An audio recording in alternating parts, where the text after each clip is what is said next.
The air tasted of rust and failure. It was a thin, metallic soup, recycled one too many times by failing scrubbers, thick with the ghosts of exhaled breaths and the faint, acrid tang of ozone from a shorting electrical junction somewhere in the walls. Kael drew it in, letting it coat his tongue, a communion with the decay that surrounded them. This was their sanctuary, a decommissioned ore processing node. Deep in the gut of Pallas, a hollowed-out rock, forgotten by the Hegemony's grand celestial march. A tomb, Corbin of the Outer Syndicate had called it, with a grin that didn't reach his eyes. The dead don't get visitors. Kael kept his back to the bulkhead. The cold of the alloy, a familiar, unwelcome pressure against his spine. The deck plates beneath his worn boots vibrated with a low, thrumming resonance. The death rattle of ancient machinery somewhere below. Every sound was an enemy until proven otherwise. His rifle, a stripped-down Hegemony pulse carbine, rested across his lap. Its weight a dense, comforting anchor in the sea of his anxiety. His fingers traced the score marks near the trigger guard. A familiar topography of violence. Across the cramped compartment, illuminated by the sickly green glow of a single functioning lumen strip, the others existed in their own private spheres of misery. Sloane was meticulously disassembling her med injector, laying out the delicate components on a sterilized cloth with the focus of a bomb disposal technician. The soft, precise clicks of metal on metal were a counterpoint to the station's groaning heartbeat. Her movements were economical, stripped of all wasted energy, but a tension radiated from her shoulders, a coiled spring of righteous fury and exhaustion. She hadn't stopped moving since they'd arrived, as if stillness itself was a surrender. Further in the shadows, Jax was a knot of limbs in fear, huddled in a corner with a threadbare thermal blanket pulled up to his eyes. He shivered, though the recycled air was cloying and stale, not cold. His torment was not of the flesh. The linker's mind was an open wound in the dark, and this place, steeped in a century of solitude and mechanical death, was a salt mine. He would twitch at the station's groans, his breath catching on phantom whispers only he could hear, a weapon the Hegemony had called him. Kael looked at the boy, saw the terror in the sliver of white around his irises, and tasted the bile of his own complicity. They were all weapons, just of different calibrations. And then there was Elara. She sat perfectly still, her back ramrod straight, on an overturned supply crate. She was the epicenter of their storm, the eye of a hurricane that had torn them from their lives. Before her, on another crate, lay the data core. It was inert, a simple, dark gray hexahedron, its surface matte and non-reflective. It looked like nothing, a paperweight, yet within its crystalline lattice lay the colossal, system-shattering truth that had made them the most wanted fugitives in known space. Elara stared at it, not with hope or reverence, but with the profound, soul-deep weariness of a prophet who has already seen the scripture ignored and the temple burned. She was from the future, she'd said. A future born from the lie, nested in that core. Sometimes, when the light hit her eyes just right, Kael believed he could see the shadows of its fires. The pressure of 1,000 atmospheres was nothing compared to the weight of one lie. His own mantra, born in the crushing dark of the Pacific, had found its apotheosis here, in the vacuum of space. The Hegemony's lie that the xenomorphids were an alien threat, a unifying horror to rally humanity against, was the bedrock of their civilization. It fueled the war, justified the rationing, legitimized the brutal social stratification of the contribution cycle. It was the engine that chewed up lives like his, like Sloane's, like Jax's, and spat them out as fuel. And Elara's truth, locked in that gray box, was that the engine was designed to run forever, a self-perpetuating holocaust. For the sake of control, some wars are fought to be lost. The thought was a shard of ice in his gut. Their war, the Hegemony's glorious crusade to the stars, was a fraud, a culling, a new sound. It was faint, a high-frequency scrape that cut through the low thrum of the station. Metal on metal, not the rhythmic groan of stressed architecture, but something deliberate, unnatural. Kael's entire being went rigid. Every nerve ending flared, 1,000 tiny alarms. Time seemed to thicken, the air turning to syrup. His pulse was a slow, heavy drum against his ribs, each beat a lifetime. He didn't move, didn't breathe.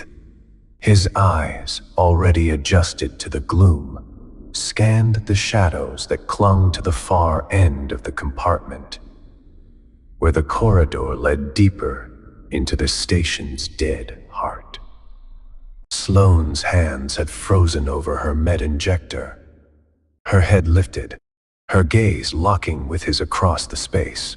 Her own expression was a mask of placid readiness, the practiced calm of a medic in a triage tent, but he saw the flicker in her eyes.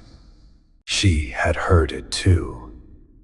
Elara remained motionless, her focus still on the core, as if the sound was a triviality from a world that no longer concerned her. But Kael saw the subtle shift in her posture, the tightening of her jaw. She was a statue, yes, but a statue poised to spring. Only Jax reacted visibly. A choked gasp escaped his lips. He curled into a tighter ball, his knuckles white where he gripped the blanket. "They're close," he whispered, the words thin and sharp as a razor. The static, it's getting louder. It burns. Kael's mind was a whirlwind of tactical calculations, a frantic triage of terrible options. The entrance to their node was 3 corridors and 1 vertical shaft away, sealed by a pressure door they'd welded from the inside. Too slow. There was one other way out, a maintenance vent behind a corroded panel, barely wide enough for 1 person at a time. A bottleneck. A death trap. Corbin's people were supposed to be their early warning system. Had they been bought? Eliminated. Was Valerius that good? Scrappy. Chink. Closer, this time. It came from the direction of the corridor. It was the sound of a heavy boot scuffing against the grated floor. the chink of a weapon's magnetic clamp disengaging from a thigh rig. Precise, military, the sound of a hunter taking position. He brought the pulse carbine up, the stock settling into the familiar hollow of his shoulder. The movement was fluid, silent, honed by 1,000 drills on Ganymede and 100 real-world firefights. He'd rather forget. He thumbed the selector to semi-auto. No sense, spraying energy into the darkness. Every shot had to count. He flicked his eyes toward Sloane. A subtle dip of his chin, left flank. Cover the vent. She understood, without a word. With silent grace, she gathered her injector components, sweeping them back into their case in a single, fluid motion.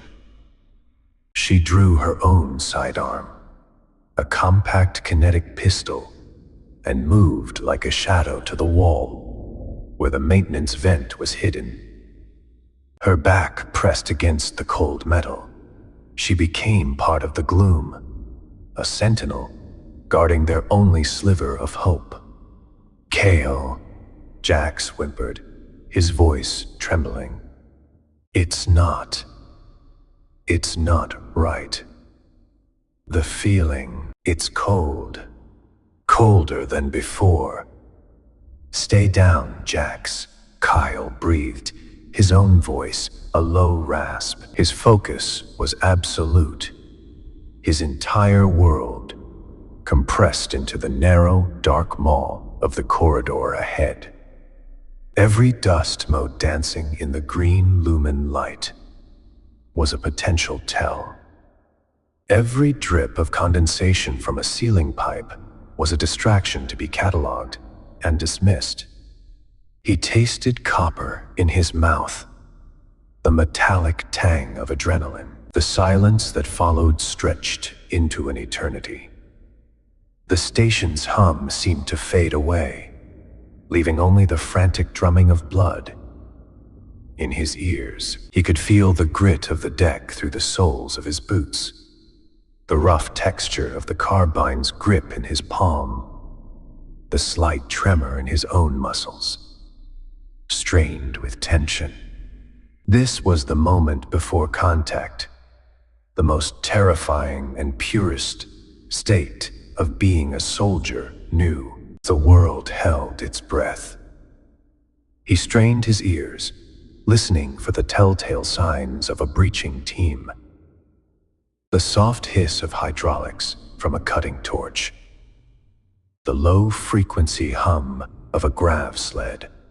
The faint crackle of comms traffic. There was nothing, just the oppressive, waiting silence.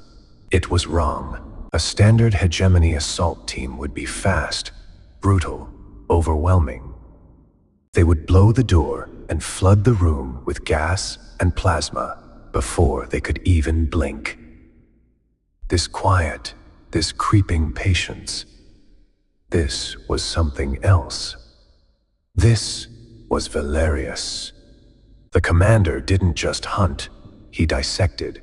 He enjoyed the slow, methodical process of cornering his prey, watching them suffocate on their own fear before he moved in for the kill. A single red light flickered to life on the control panel near the corridor entrance. An old, forgotten diagnostic sensor. Proximity alert. Something was in the corridor. 20 meters out. Kael's breath hitched. He centered the carbine's glowing sights on the middle of the dark rectangle of the doorway.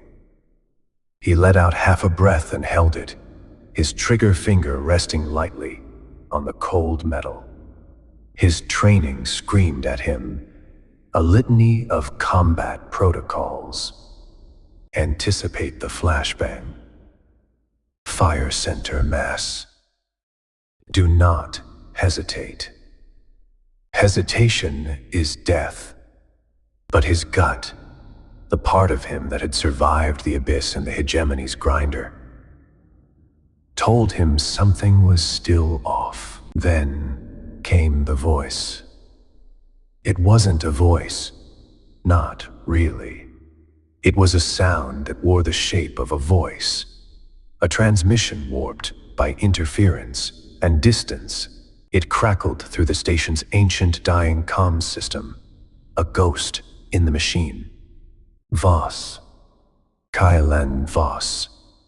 Designation 734.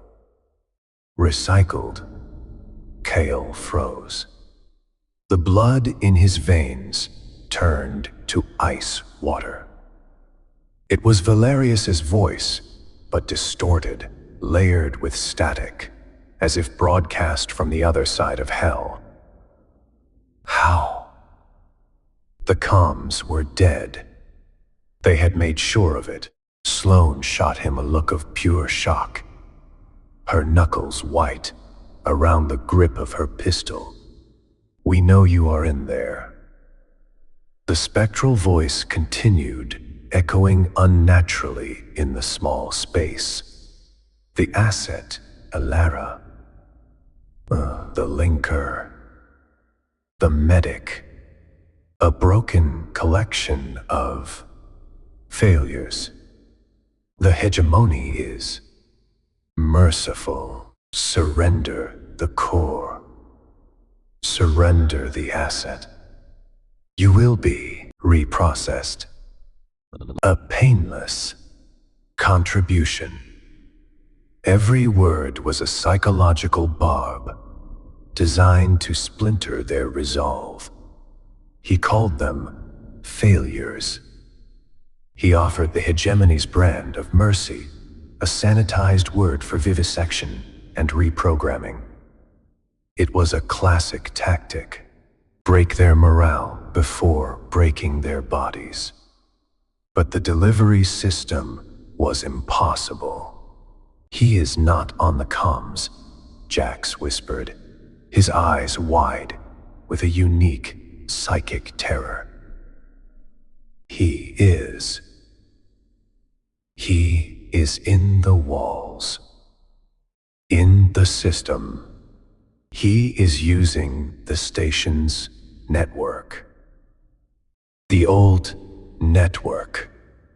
The dead one. Kael's mind reeled. It couldn't be. The station's central network was fried. Its systems corroded beyond repair.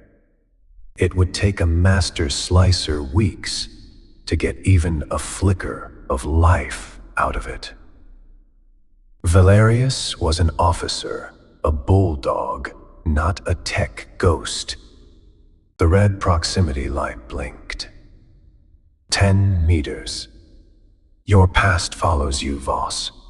The voice crackled, more intimate now. As if Valerius were whispering directly into his ear. The Acheron, the reactor failure, the men you left behind. You called it a calculated risk. The Inquiry called it cowardice. You have always chosen self-preservation. A cold dread, deeper and more personal than the fear of death, coiled in Kael's stomach. The Acheron, the name of his old command. The details of his discharge were sealed at the highest level.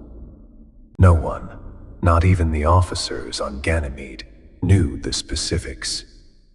Only a handful of admirals, and Valerius. The memory, long suppressed, broke the surface. The scream of the alarms, the smell of burning ozone and cooked metal. The impossible choice. The faces of his crew staring at him as he sealed the bulkhead, condemning them to save the ship. A choice that had saved hundreds, but cost him his soul. How? He mouthed. word a puff of cold air. Elara finally spoke, her voice calm and clear in the suffocating tension. He's not just using the network. He's using the linker. Kael's head snapped toward her, then to Jack's. The boy was shaking violently now, his teeth chattering. The static, Jax cried, tears streaming down his face. He's making me see it. He's pushing it into my head. He's using me like an antenna. The horrible truth clicked into place. Valerius wasn't just a soldier. He was using Jax's psychic sensitivity as a key, a way to interface with the station's dormant systems, to see through the walls, to dig into Kael's own memories. He was turning their greatest asset into their greatest vulnerability. He was inside Jax's head. He was inside their sanctuary. The scraping sound came again, right outside the doorway. A shadow fell across the threshold. It wasn't the bulky silhouette of a Hegemony enforcer in full combat armor. It was smaller, leaner. Something was being pushed into the room. It slid across the grimy floor with a low hiss, coming to a stop in the center of the compartment. It wasn't a grenade. It wasn't a weapon. It was a standard issue Hegemony ration pack, identical to the thousands Kael had seen, eaten, and cursed.